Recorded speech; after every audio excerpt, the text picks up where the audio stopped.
Today we're going to talk about how real estate commissions work after the DOJ and the National Association of Realtors changed the law on August 17, 2024.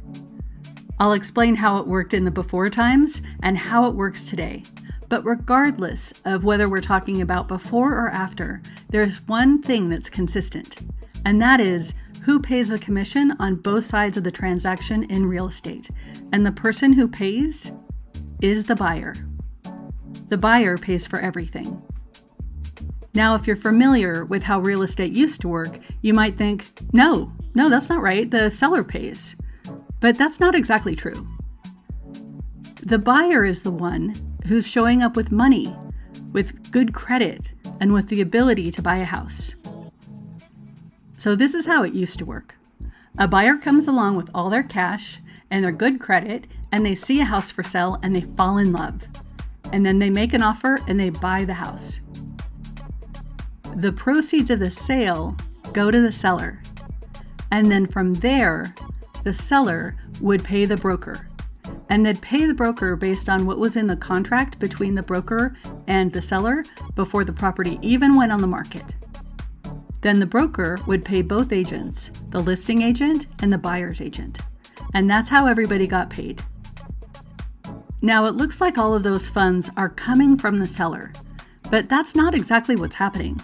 Because when a seller originally lists a property for sale, when they're getting ready to put it on the market, they build everything into the price of the sale. They take the price of the house, plus all of the closing costs, which includes all the commissions for both sides of the transaction, and they bake that right into the sale price before the house even hits the market. That's how you get a market rate. So that's how it worked.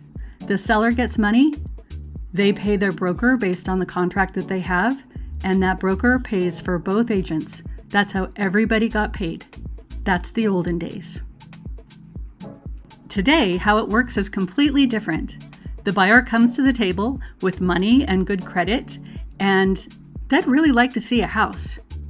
But they don't get to see a house. They can only dream about seeing a house. I mean, they could hit the occasional open house on their own, but short of that, they cannot get inside of a house for sale. And they can't do that because of the brand new laws. So here's the new way of doing things. The buyer wants to look for houses. The buyer wants to buy a house. The buyer needs to find themselves a buyer's agent, and they need to sign an exclusive agreement with that buyer's agent to work together to find the house. Now, the commission that the buyer's agent is going to get paid is established right from the start. The buyer and the buyer's agent decide that in the buyer's agreement. And once that agreement's in place, the buyer can go see houses, move forward, fall in love with a house, purchase a house, like that.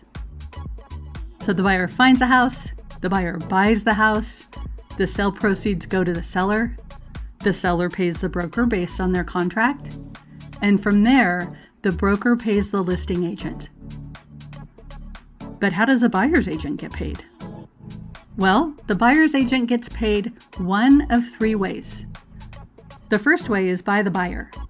So the buyer and the buyer's agent have an exclusive agreement. In that agreement, it says how much the buyer's agent gets paid. The buyer pays it. All done. Or there's way number two, and that's when the buyer's agent gets paid by the seller. Just like in the olden days, the seller can bake in a commission into the sale of the home and then pay the buyer's agent directly.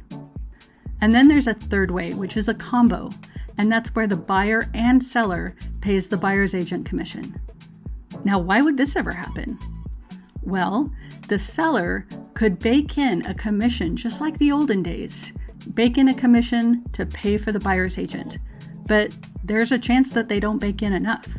So a standard agreement would be 3%, but maybe the seller only baked in 2% and the buyer's agent can't negotiate that extra 1%. If that's the case, then the buyer would need to pony up the 1% to make the buyer's agent whole. That's how everyone would get paid in full. This is clear as mud, right? I'm Wendy Newman, and I'm the artist of this little video, and I'm a realtor in San Francisco. If you found this video useful, please like and subscribe. And if you're looking to sell your home in San Francisco, please reach out.